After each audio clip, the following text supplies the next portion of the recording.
during the sentence construction.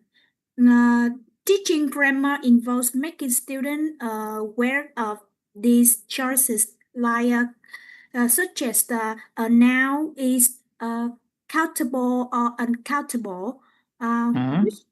which determines the verb form that follows. Okay. And a verb is whether a verb is transitive or Mm-hmm. intransitive. Yeah, transitivity. Very good. And which verb is followed by an ing form or a Mm-hmm. to infinitive.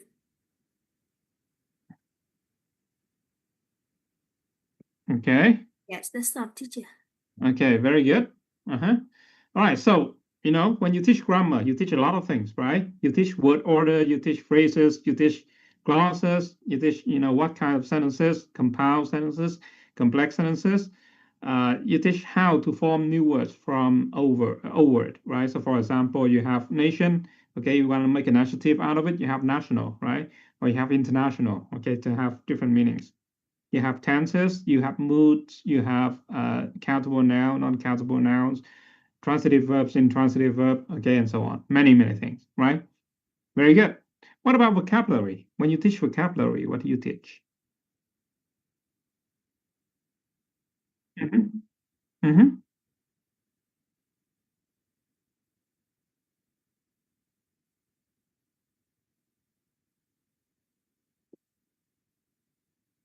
Mm-hmm.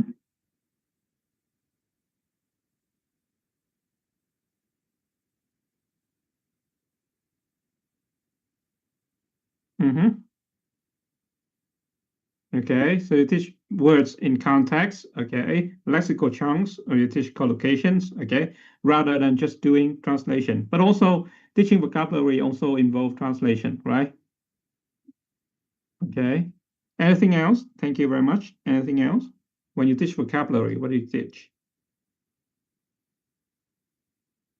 Okay. You also teach how words are related in meaning, right? So if for example, you have synonyms, right? Words that have the same meaning or similar meaning, or you have antonyms, words that have, opposite meanings, right?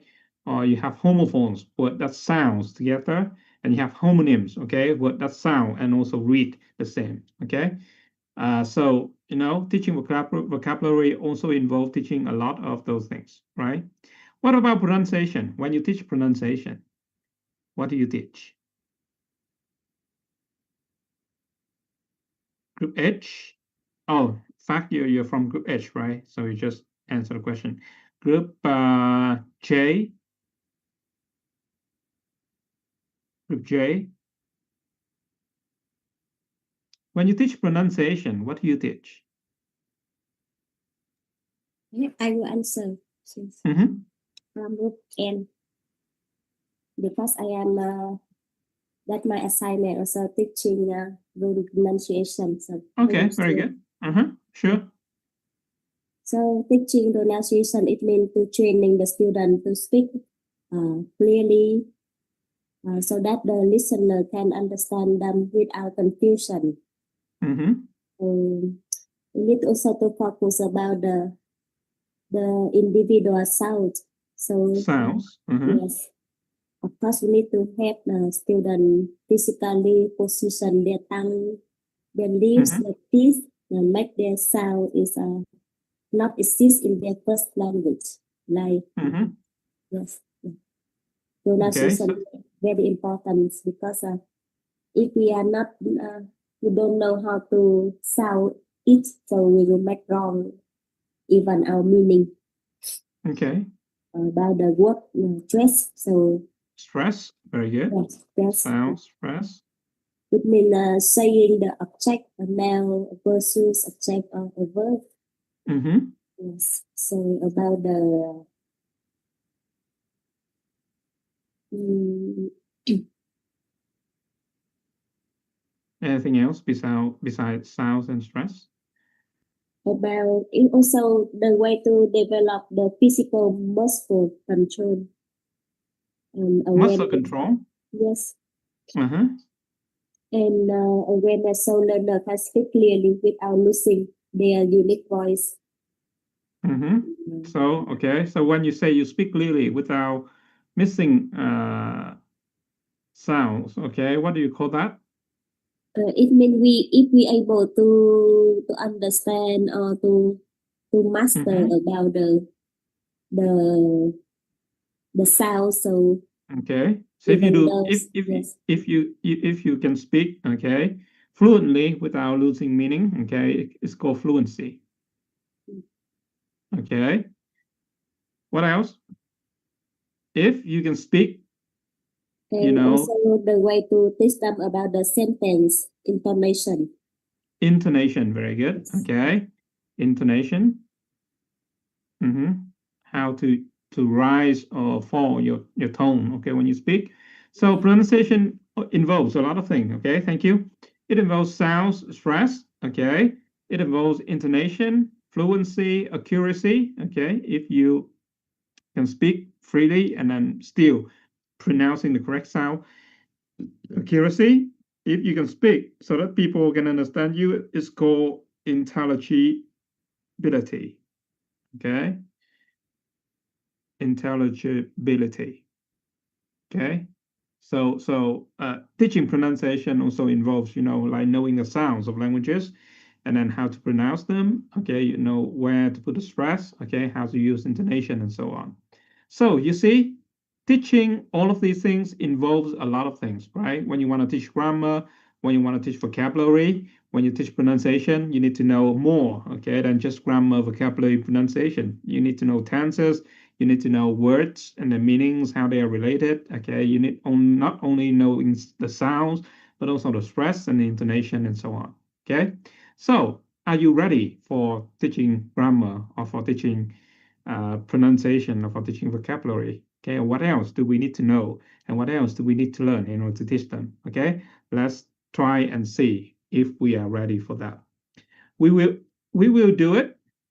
Sorry, we will do it in the form of a discussion. Okay, so this is what we are going to do. I'm gonna ask you to work with your friends in your group. Okay, each group we choose one example from chapters 14 to 16. Okay, so in chapter 14 to chapter 16, you have a lot of different examples of how to teach pronunciation, how to teach vocabulary, and how to teach grammar. Okay, I want you to choose one example that you like, okay? And then talk with your friends in your group and answer 4 questions about it, okay? Question number 1, what are good about the examples, okay? What do you like about the example, okay? Number 2, what are not so good about the example, okay? What don't you like about it, okay? Number 3, what can you learn from it for your own lesson plan, okay? So you're going to teach in your lesson plan, for example, you're going to teach some grammar or some vocabulary or some pronunciation. What are you going to do, okay, to what can you learn from this example to help you better teach grammar or teach vocabulary or teach pronunciation? And then if you are using this example, what would you do differently and how? Okay, and why? Right? Because if you think the example is not very good, what would you change? What would you add to it? Okay, what would you do differently? So I want you to discuss with your friends in your group and answer the 4 questions over here about one example that you choose. Okay, so what examples do you choose? Group A and Group H, you are going to choose one example between example 1 and example 5 in chapter 14. Okay, so Group A and Group H, look at chapter 14. Okay, and then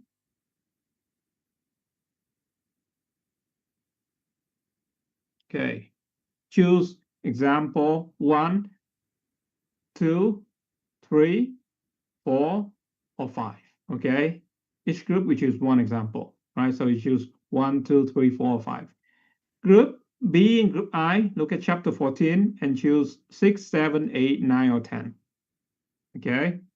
Group C and Group J, look at chapter 14 and choose example 11, 12, 13, or 14. Okay, so AHBICJ, you work on chapter 14. Group D and Group K, look at chapter 15 and choose example 1, 2, 3, 4, or 6. Okay, choose one example between 1, 2, 3, 4, 5, 6. Group E and Group L, choose one example between 7 to 13. Okay, 7 or 8 or 9 or 10 or 12 or 13 or 11. Okay, Group F and Group M, you would choose one example between 1, 2, 3, 4, or 5. Okay, and then Group G and Group N, you choose one example between 6, 7, 8, 9, or 10. Okay, so these are the examples that your groups will choose. Okay, so choose one, just choose one. You don't have to do all of them, just choose one and then discuss in your group. Okay, and then you will discuss, and after 20 minutes, you will come back and you will report. Okay, and when you report, I want you to briefly introduce the example. Okay, tell me what you like about it, what you not like about it, what can we learn from it, okay, and what would you change or what would you do differently and why. Okay, all right, is it clear? You know what to do, right? Choose one example and answer the questions here.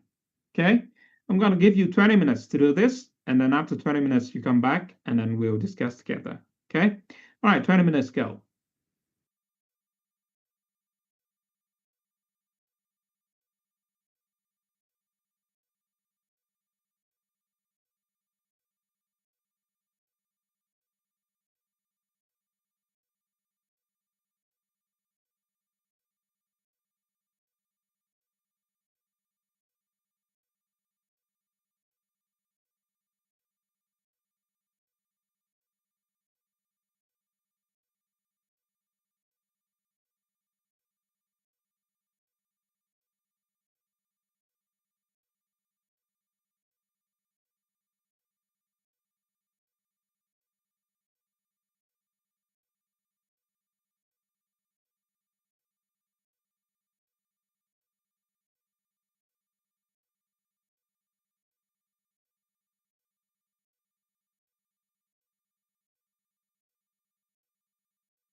Okay, let's get back together and let's hear from you. What examples you have been talking about, okay? So first, Group A and Group H, can you share with us what example did you talk about?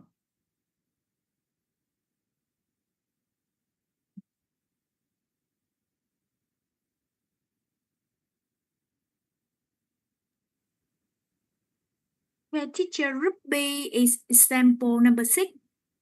Let's wait for Group A and Group H a little bit, okay? See if they have any reporting to do, and then we continue. Group A and Group H, did you talk about any of the examples here between 1 and 5?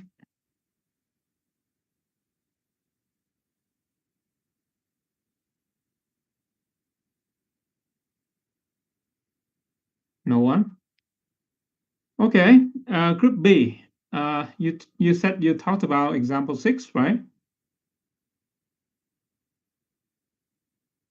Yes. Okay, all right. Can you tell us about example 6 and then answer the questions over here? All of these questions, teacher. Yes, all of them.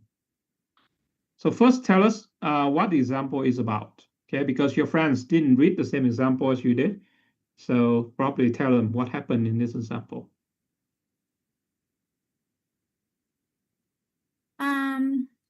Okay, question number 1.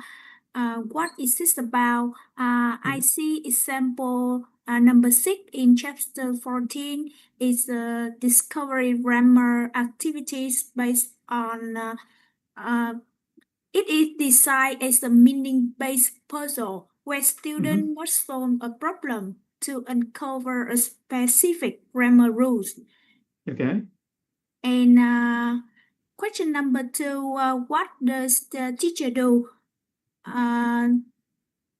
What the teacher do in example number 6, which focuses on discovering grammar. So the teacher perform the the teacher set the task. The teacher instructs the student to read 6 specific sentences and match them with 6 corresponding pictures A to F.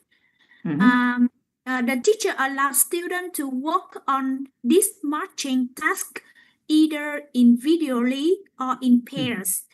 Okay. After the student completes the matching, the teacher checks to ensure that they have pairs the sentences and pictures correctly. And after that, by providing this the structural narrative, a letter from Nick to Science regarding a theft, the teacher forces students to pay attention to the target's grammar features as they complete the letter with the correct verb form. So what do the learners do in with example number 6? So the teacher reading and matching. Learners read 6 specific sentences and must match them with 6 corresponding pictures. They have to perform this matching task either individually or in pairs. After matching the pictures, learners complete a letter from a character named Nick to his friend Swan. To do this, they must put the verbs provided in brackets into their correct grammatical forms. With this narrative puzzle, learners are forced to pay attention to a grammar feature and work out the rules for themselves through cognitive effort. Okay. Yeah, and what this I like about it, I like that students discover grammar themselves instead of simply receiving the rule from the teacher. It also gives them a meaningful context for understanding the grammar.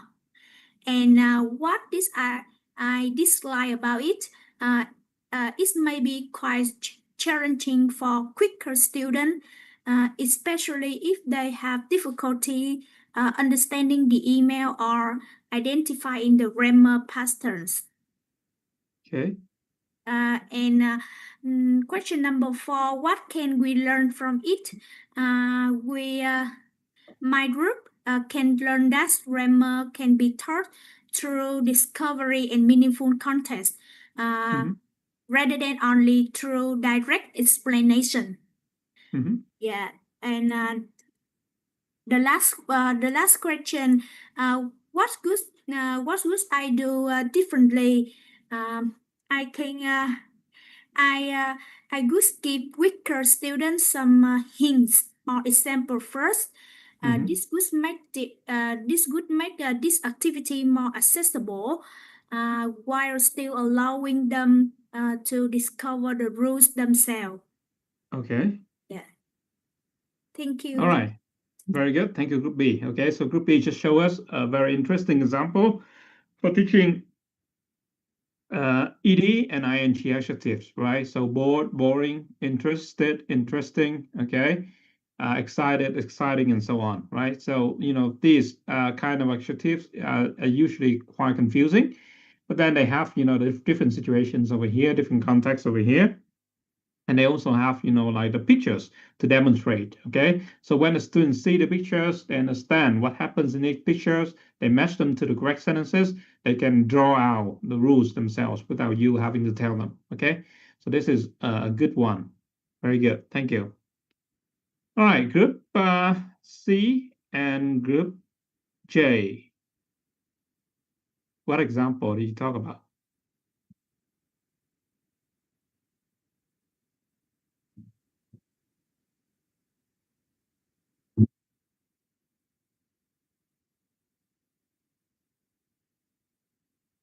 Group, you are in group H, right? Okay. So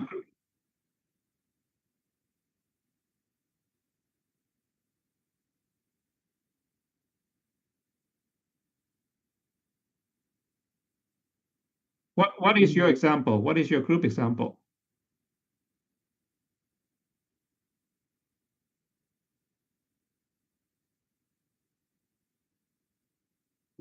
A guided discovery?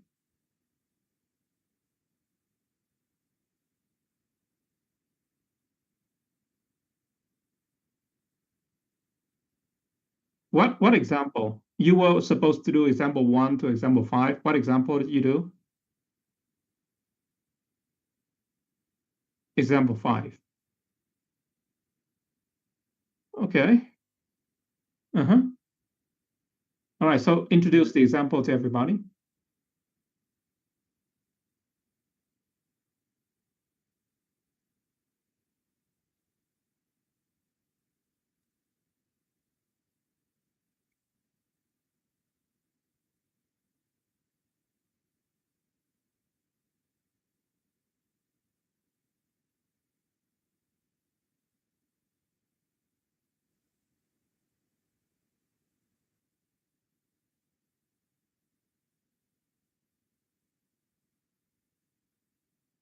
Okay, so work your example again, and then we'll go back to you after we heard from group C or group J, okay?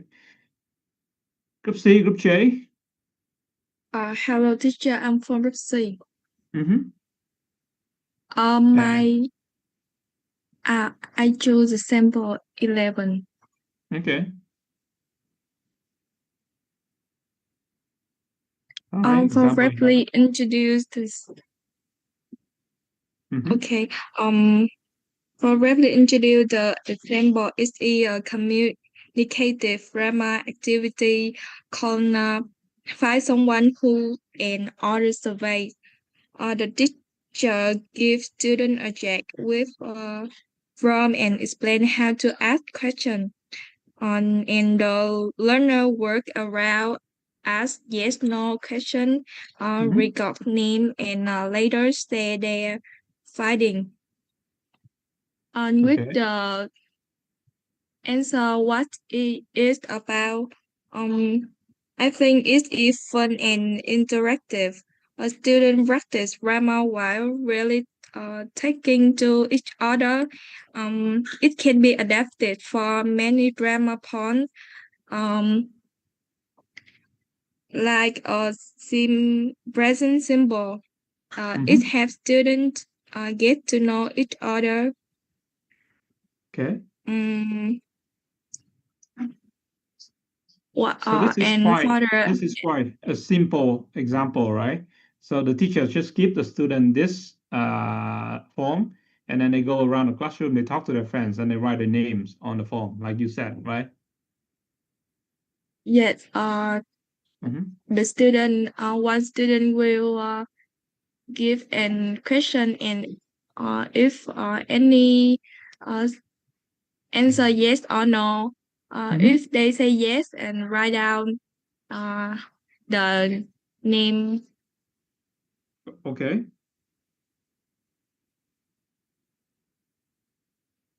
And the question, what did you like about the essay?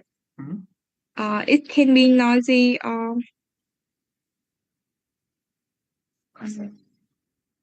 what did you are not like about this? It can be noisy or confusing in the languages. Some students may rush or not forget the correct grammar, or some learner may feel uncomfortable asking many questions. And now for the question, what can we learn from it? Grammar practice is more effectively when it's a part of real communication. Activity should be enjoyable, but also focus on the grammar point. A short review after the activity will have students notice the grammar they use. Okay. In the answer about what can we learn from it?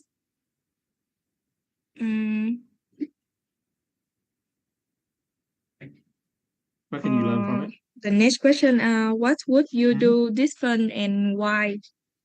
At our relations day after the survey to check grammar and correct mistake. Give week student sentence started or speak out correct structure grammar, and the activities stay focused and can student can get the correct grammar about this lesson. All right. Thank you, Group C. Okay, so we see here another very interesting and also very easy example, right? This one you can do very easily. So basically, you just give a list of things to the students, and you ask them to go around the classroom and ask people questions, and then write out the name of the people who like chocolate, who goes to the cinema, who has three brothers, and so on. Okay, so this is a fun and easy way for them to learn grammar. They can learn, mostly they use the activity to learn questions, yes, no questions, right? But also they can get to know their friends in the classroom, and it can be a useful way for them to make connections or to form friendship and to build the learning atmosphere in the classroom in a positive way. Okay. All right. Thank you. Now, Group. Okay, thank you, teacher. Okay, Group H, are you ready, or you want to wait another round?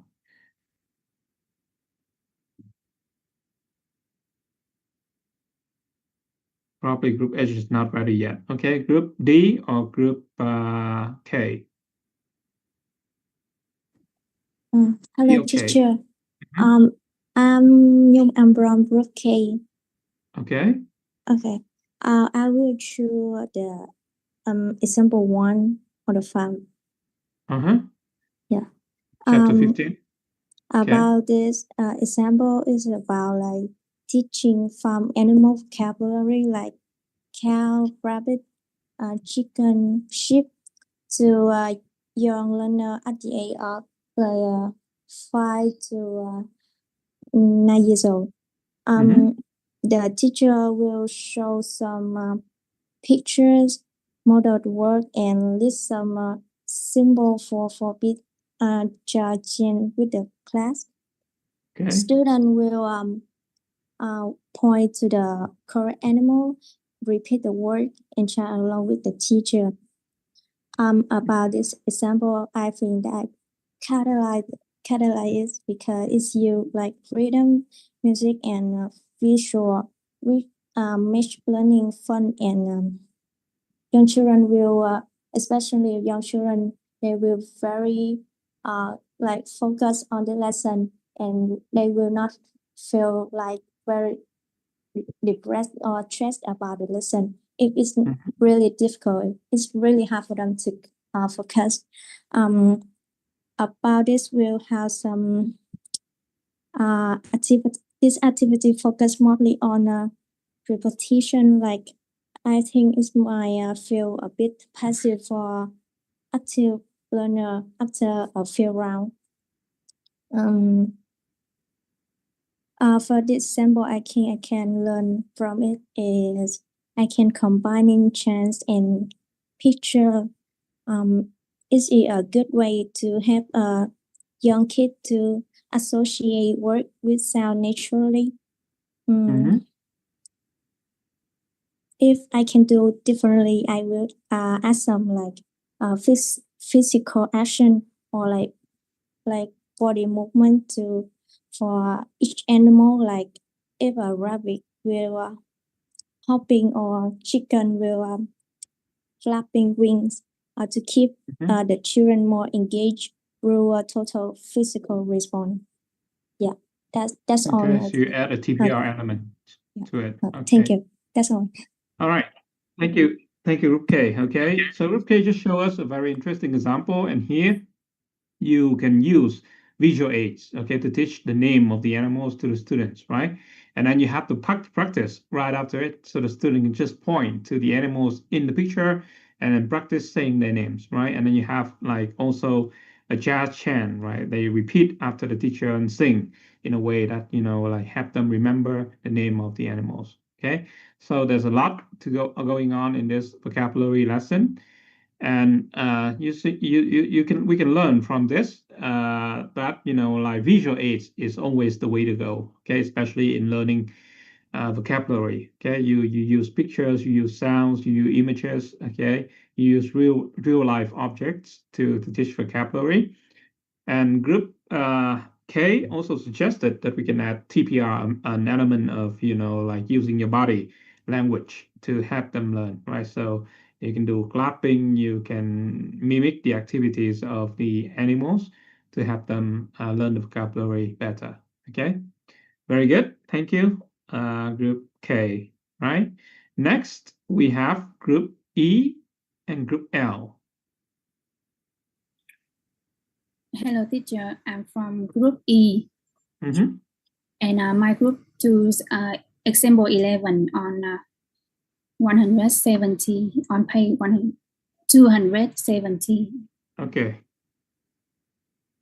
And yes, the game is called Back to the Board, and it's a vocabulary guessing game.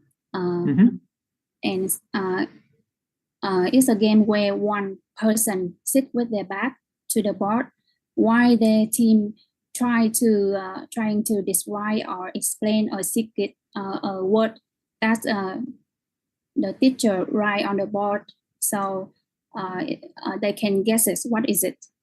And what does the teacher do? The teacher will divide the class into small group, like 5 or 4 students, and explain the rule of the game. Yes, and then the teacher write a word and phrase on the board, and the student also give point, and the teacher also give point, and ask student to change their role after each round.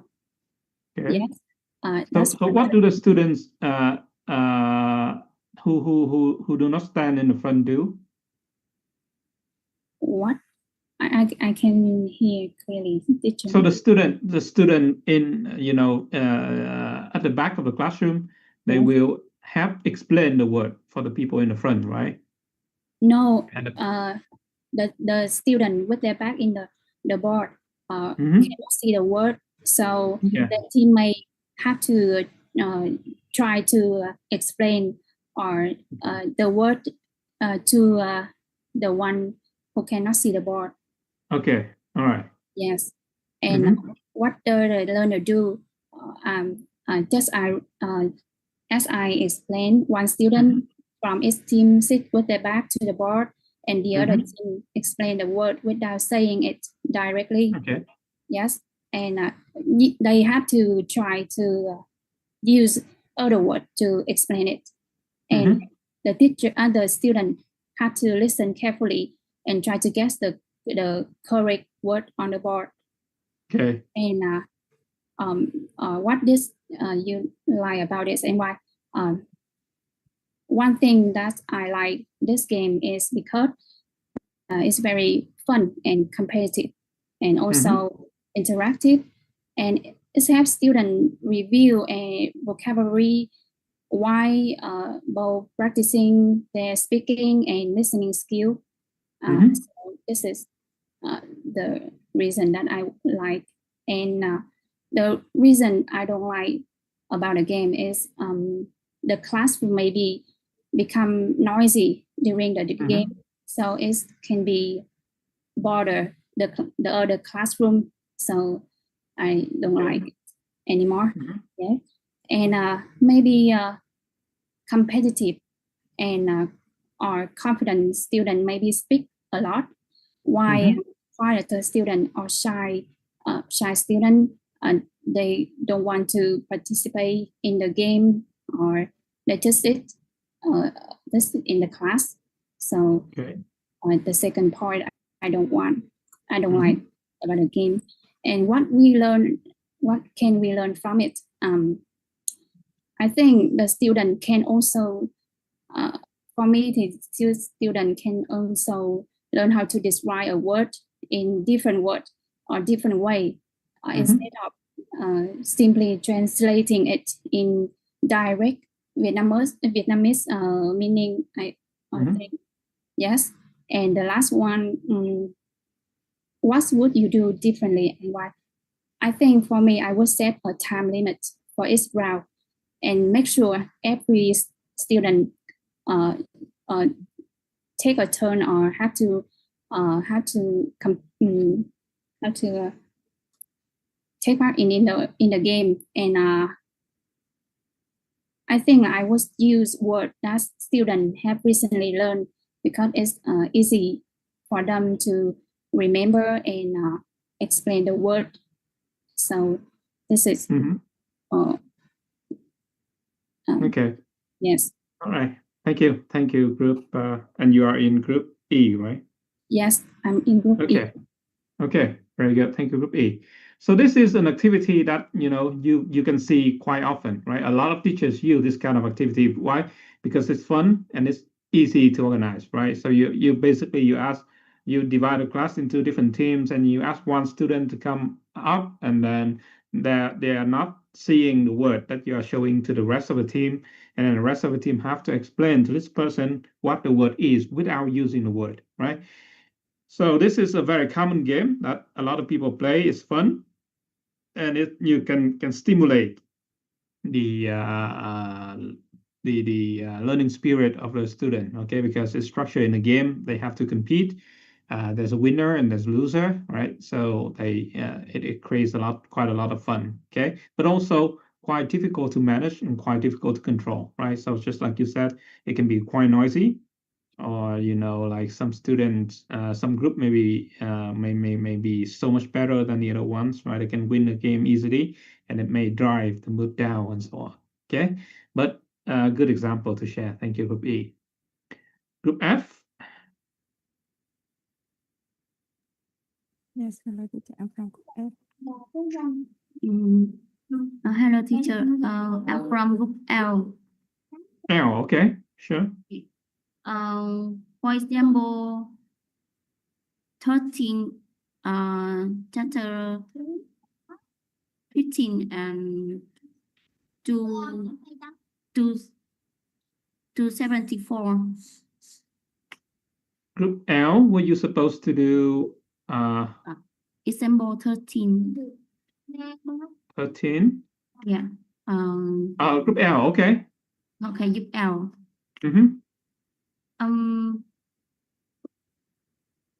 For example, as we do, make, and take. This example is about teaching vocabulary through collocation. We focus on helping students understand how verbs such as do, make, and take combined with different nouns and phrases in English. Okay. What does the teacher do? The teacher put students into pair or small groups.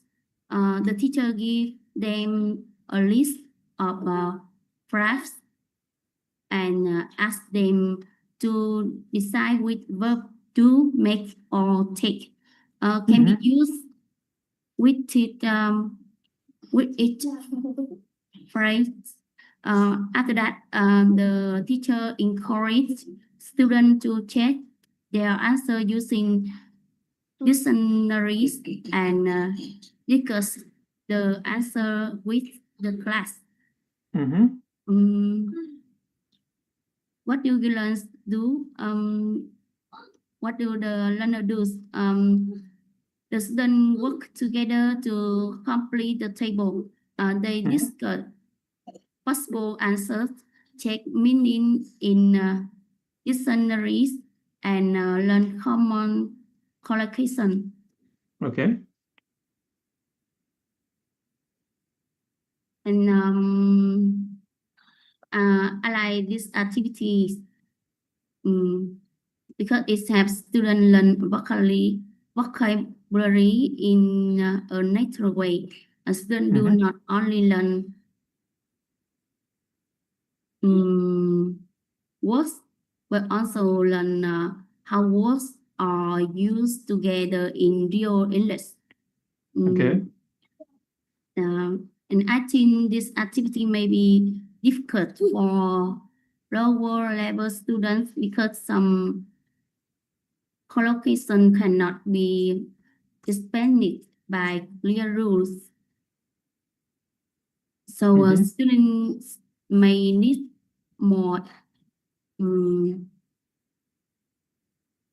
symbols and support from the teacher. Okay.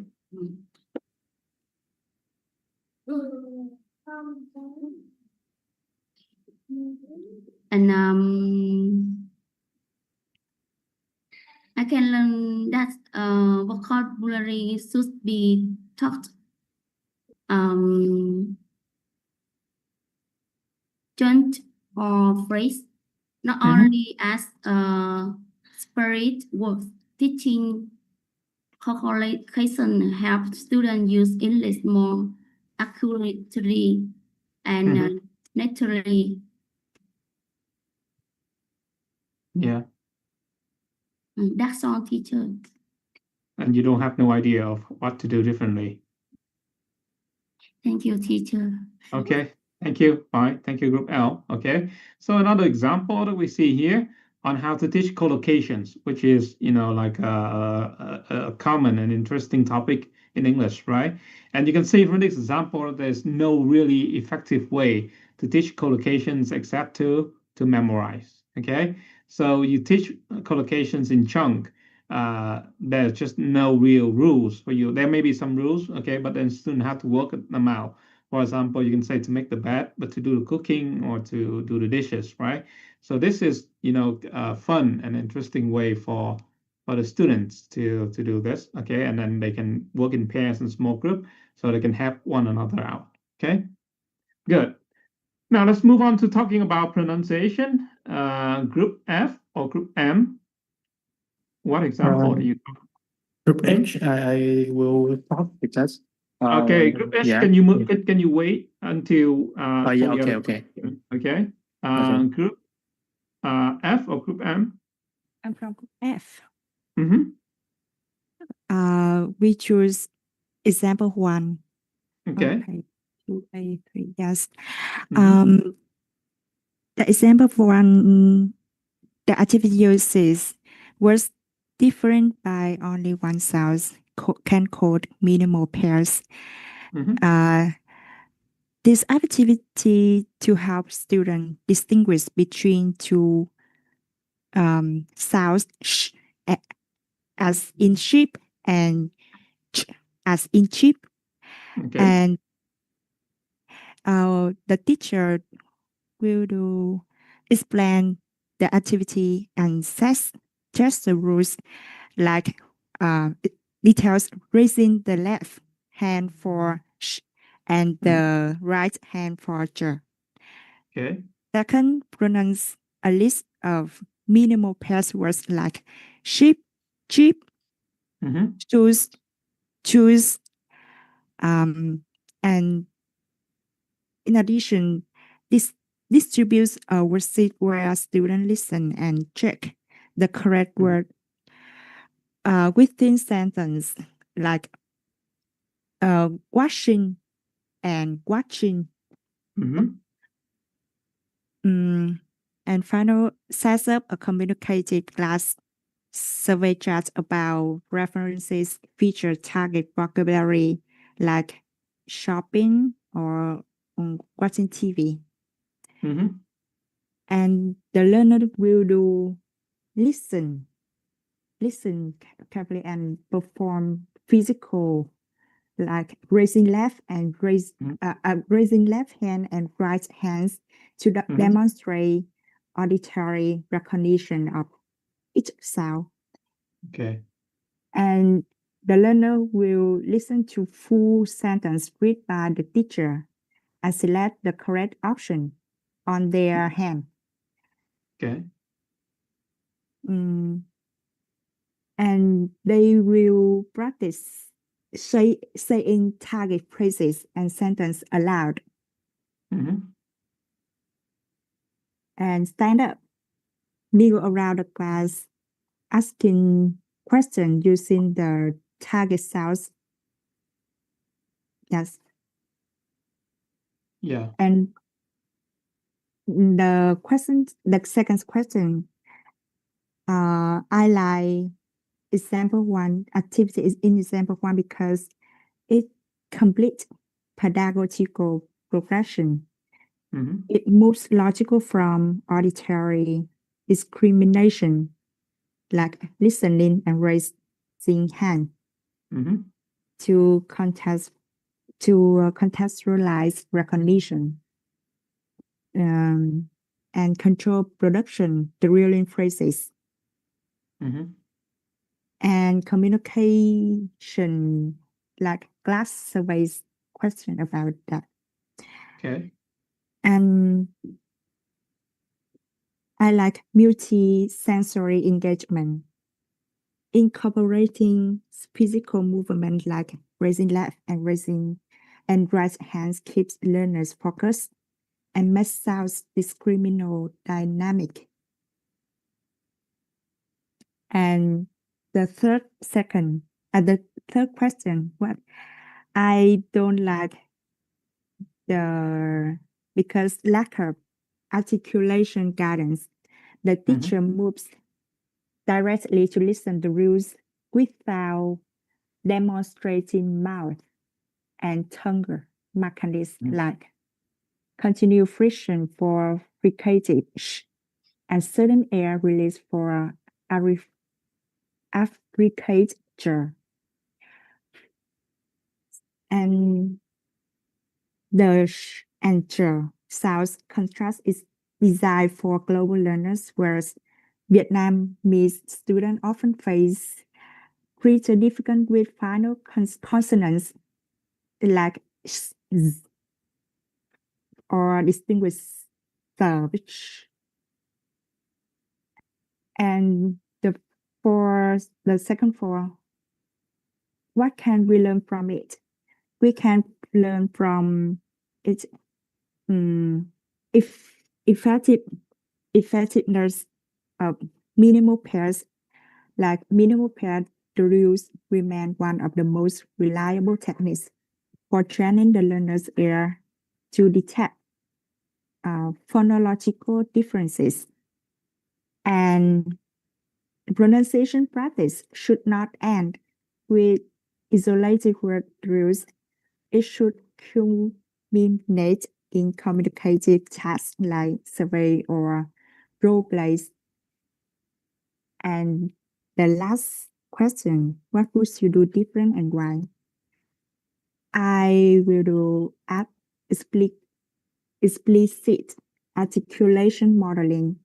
Like before the listening drill, I will demonstrate mouth shapes, lip rounding, and physical modeling because it helps students grasp the physical mechanism of sound production before listening or perception. That's all. Okay. All right. Thank you, group. Is it group F? Yes. Okay. All right. So another example of how to teach minimal pairs. Okay, a common occurrence in English, you have pairs like shoe and shoes. You have sheep and chip. Okay, washing, watching, and so on. So the two sounds that you see here, sh and ch. Okay, and then you go from very simple things like raising your left hand if you hear sh, and raising your right hand if you hear ch, and then to go on to practice and then making conversation and asking your friends about playing chess, about watching TV, about cooking chips, and so on, right? So you go from sound recognition to sound production, and like hearing sounds in communication. All right, thank you. And then group G and group N. Okay, you will go with the last set of examples. Hello, teacher. We are group M. Group Group M. A. Yeah, and we will. Sorry, are you group A? Group M. M. N. M. Okay. All right. Yeah. All right. So group M. Yes. We will introduce the example for example 2. Mm-hmm. Our example is a rhyming pairs game.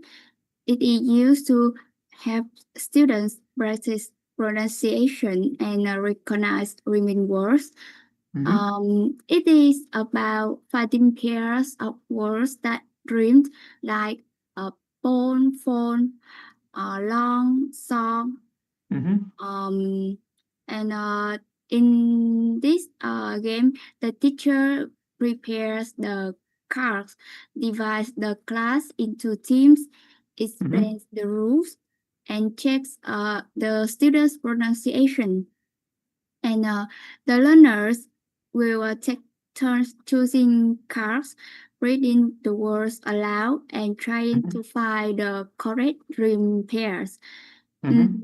We choose example because we like it because it makes pronunciation practice more fun and encourage students to participate. And I think some students may focus too much on winning, and shy students may not speak very much. That's the parts that we don't like. And from it, we can learn that games can make pronunciation practice more interesting and interactive in class. And to make it different, we will put the students into smaller groups and ask everyone to pronounce the words. This will give each student more chance to practice speaking. Okay. Yeah. All right. Thank you, Group M. Okay, another quick and fun and easy example, right? How to gamify pronunciation. So in this case, they have to play a game to find the rhyming pairs, okay, to win it, okay? Thank you. Very good. Next, we have group G and group N. Group G or group N? Yes. I'm Yến. I'm from group N. So our group teach you the example 10, chapter 6. Yes. Yeah. So we talk about the example first. The first, what it is about. Our sample, a lesson where a student discover the rule for pronouncing C, S, or K. So what does the teacher do? The teacher gives to work list, check pronunciation, and ask questions to guide the student to do it. And what do the learner do? The learner read the words aloud. After that, we'll compare the list and figure out the rules. Yes. And what did you like about it? We love the discovery learning approach because the students find the rules by themselves. Which help them remember it better. Better than the traditional. And they can practice speaking practice. They read the words aloud before analyzing them. So the next, what did you not like about it? We don't like about it because the boring format. A simple task table is not very interesting for them. Fusing hint, using the phonics symbol like A, E to her. And the rule is just about spelling. Letter E, I, Y. Yeah. So what can we learn from it? Be a guide. Teacher should have a student find answer instead of just giving them the rules. And combine the skill the teacher teach the spelling and pronunciation at the same time. Yeah, and what would you do differently? Why? We will let us play a sorting game instead of the pre-made table. Use mix of flashcards. We combine the flashcard and we let the kids play the game, can find the words, and they can easily for remember, and it's more fun, more interesting. So the student more fun and interesting about this activity. Keep him simple. Just use a color maker to circle the key letter E, I, Y, so they can see the visual easily. Okay. Yeah. After that, we can have the test immediately. Give them a few new words right away, and to see if they understand the rules. I think it's the best. Yeah, that's all. All right, very good. For... Thank you, Group N. Okay. Thank you so much. And I think we have time for one more example. Okay, so Group H, you want to go? Yes. Talk about grammar, right? Just grammar. Okay. What's about? It's about a grammar lesson for upper intermediate young on those and on those focusing on hypothetical conditionals. What does the teacher do? I think the teacher set up a discover and practice sequence, encouraging students to freak out the language forms themselves. What do the learners do? The learner work out how hypothetical conditions are constructed and use them to comment on a story, saying what they would have done. About the what did I like about it? I think it promotes an introductive learning approach, discover and practice, rather than just giving students the rules directly, which makes learners more engaged and critical. The question for what did I not like about it? Okay, for the lower performing students also unfamiliar with guided discovery, it might take a bit too much time to figure out the rule on there or without clean scaffolding. Question: what can we learn from it? Okay, we learn from that contextualize grammar teaching, where students deduce forms and immediately apply them meaningfully to a story. Real life scenario enhances both understanding and retention. And finally, what would I do differently and why?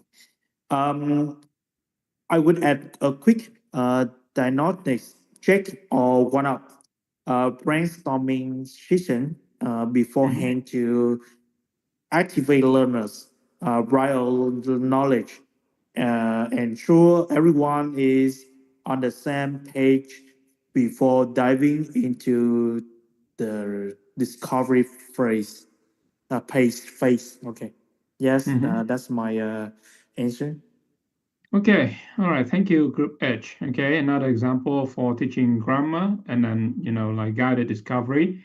So basically, the student figure out, okay, from their exposure to the text that they have here, how to form and how to use the conditional sentences, and they applied it into practice. Okay, but when you look at this, the level is a little bit on the higher side. Okay, so if you want to use it for your student, maybe a little adaptation may be necessary.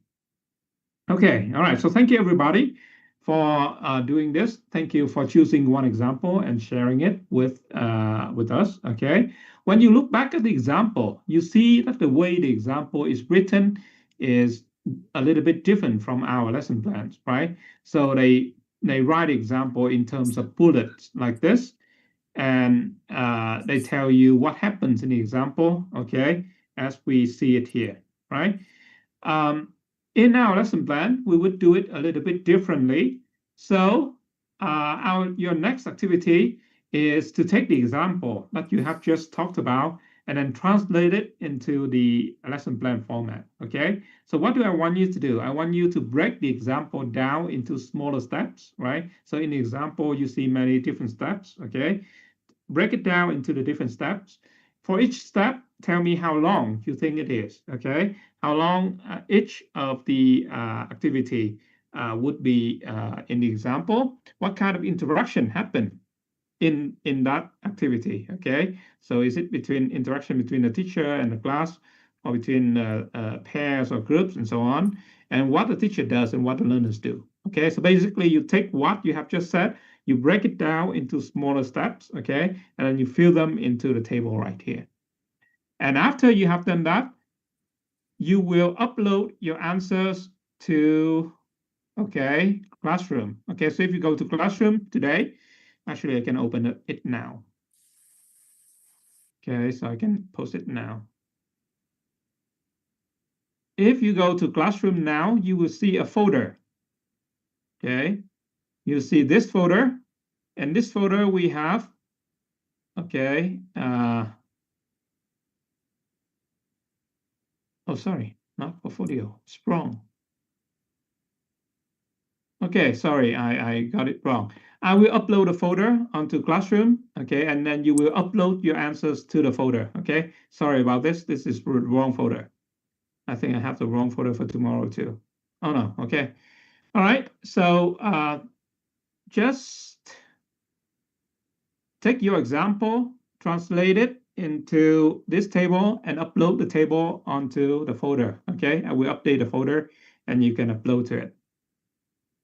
And then you will take the example that you have learned today and think about your own lesson plan. So what can we learn from this example? Okay, how can we change our lesson plan to make it like better from what we have learned? Okay, and then work on updating your lesson plan. All right, so now it's 8:55, so you have 5 minutes between now and quiz number 2. Okay, so we're gonna stop here, and then you will take a short break, and then you do the quiz at 9:50, and after that, remember to in your group, okay, you analyze the example, and then upload your answers into the folder. Okay, each group will just give me one answer, and that's it. All right, is it clear? So we will choose the example of any lesson, teacher. No, you chose the example that you just talked about, that your group discussed. Okay, and then turn it into the table and then upload the table into the folder right here. Thank you. All right. Any other questions? Okay, so let's have a break and then come back at 9.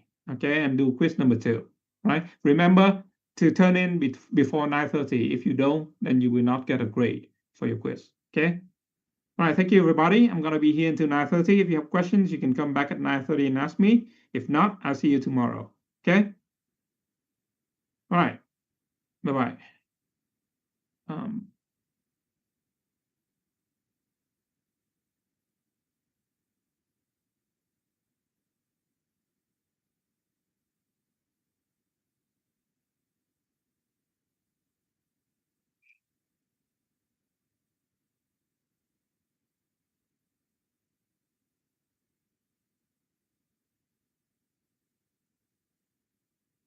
All right, upload your answers to this folder. Okay? I will make sure that everybody can upload. Okay, yeah. Everybody can upload, right? All right, so thank you, everybody, and see you tomorrow if I don't see you again after the quiz. Okay, bye-bye.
Hi, teacher, are you there? Yes. I got a problem. I did quick 1 and quick 2 yesterday and today, but when I opened to see the score, that say I'm not in the class. I don't know why. I'm asking the monitor, but today it happened again. Wait for me until 9:30, okay? And I will Yeah, have I you switched the to. account already, but it still happened. Okay, wait for me until Yeah. 9:30. Yeah, thank you, teacher. Mhm.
5 minutes left.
Two minutes left.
Okay, Ngọc Phương, are you there?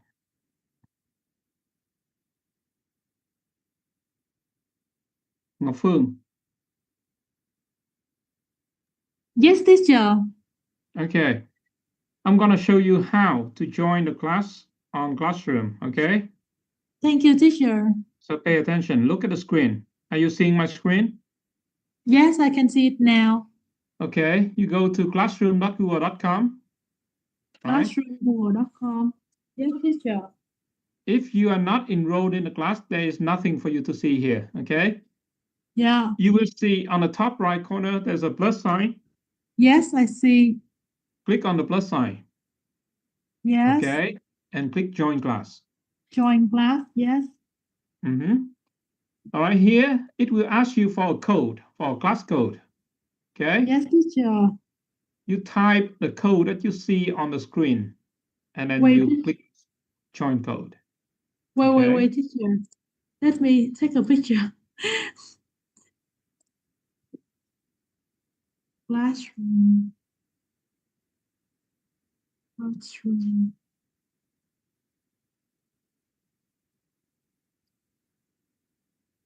Classroom.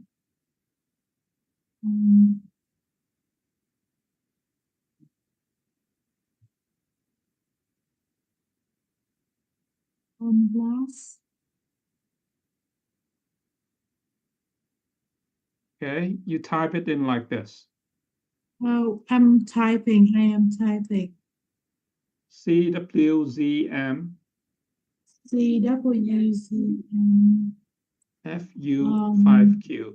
CWZM FU5Q. And then you click on join. Yeah. Teacher, now I see it. Okay. So if you did it, you will see the class 014. Okay. Click on it. Yes. And then I'm next joined time. already. Okay. Very good. And then when you do the quiz, you will see your grades reported. Yeah. Thank you, teacher. Okay, you're welcome. Thank you, teacher. Yeah. All right. Does anyone else have any questions?